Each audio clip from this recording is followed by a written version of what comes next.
اللہ تعالیٰ نے فرمایا یا ایھا آمنوا اصبروا وصابروا، اے ایمان والو صبر کرو صابر بنو، اے ایمان والو صبر کرو اور صابر بنو۔ کیا مطلب؟ پہلے صبر کا مطلب یہ ہے کہ اگر تمہیں کوئی ذاتی تکلیف پہنچے تو اس پر صبر کرو، وصابروا اس کا معنی یہ ہے کہ اگر دشمن کے مقابلے میں کسی اور کی طرف سے کوئی تکلیف آئے تو اس پر بھی صبر کرو۔ پھر فرمایا ورابطوا، اور ہمیشہ کمر بستہ رہو، اسلامی سرحدوں کے پہرے دار رہو، واتقوا اللہ، اللہ سے ڈرتے رہو، لعلکم تفلحون، اس امید پر کہ اللہ تمہیں کامیابی عطا فرما دے، تم فلاح پا جاؤ۔ یا ایھا الذین آمنوا اصبروا وصابروا، اے ایمان والو صبر کرو اور صابر بنو، صبر کرو صابر رہو، یعنی جو ذاتی تکلیف آئے اس پر بھی صبر کرو، اور مصابرہ کا معنی سامنے سے آنے والی تکلیف، اگر بیماری آ گئی، کوئی پریشانی آ گئی، کہیں کوئی اپنا دنیا سے چلا گیا تو یہ ذاتی تکلیف ہے، اس پر بھی صبر کرنا۔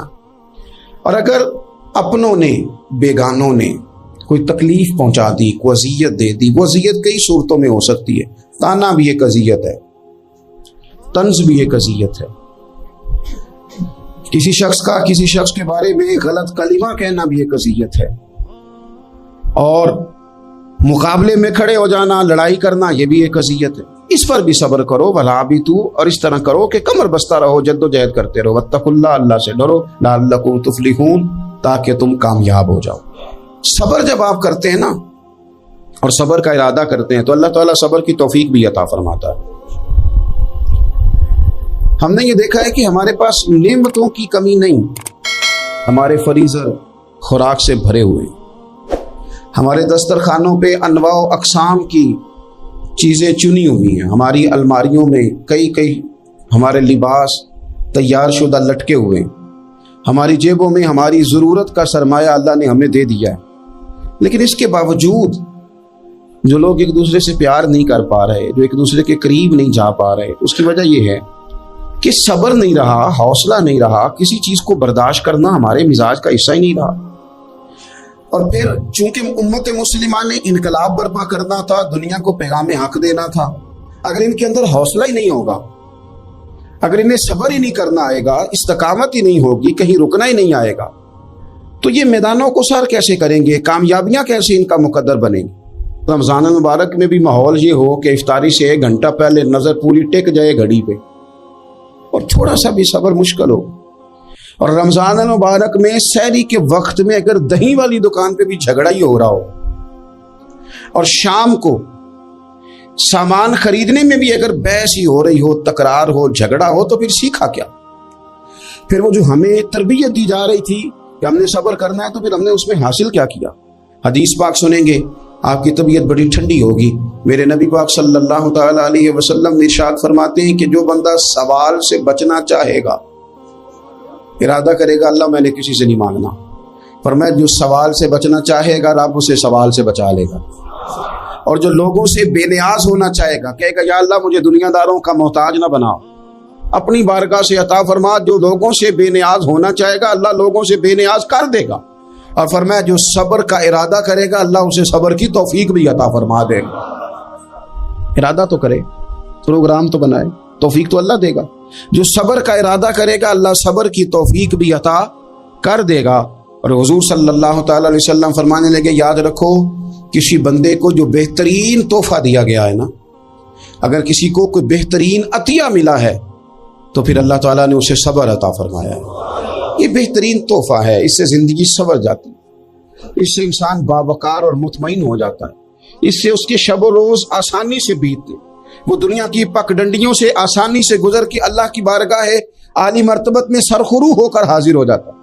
لیکن اگر بے حوصلہ ہو، صبر نہ ہو، پھر نقصان روز بروز بڑھتا ہے۔ اور پھر میرے رسول پاک صلی اللہ تعالی علیہ وسلم ارشاد فرماتے ہیں کہ اصل بات یہ ہے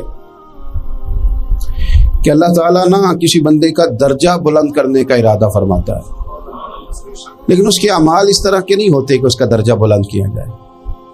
اب رب کیا کرتا ہے، اللہ تعالیٰ اس کو مال کی، جان کی، اولاد کی کسی مشکل میں ڈال دیتا ہے،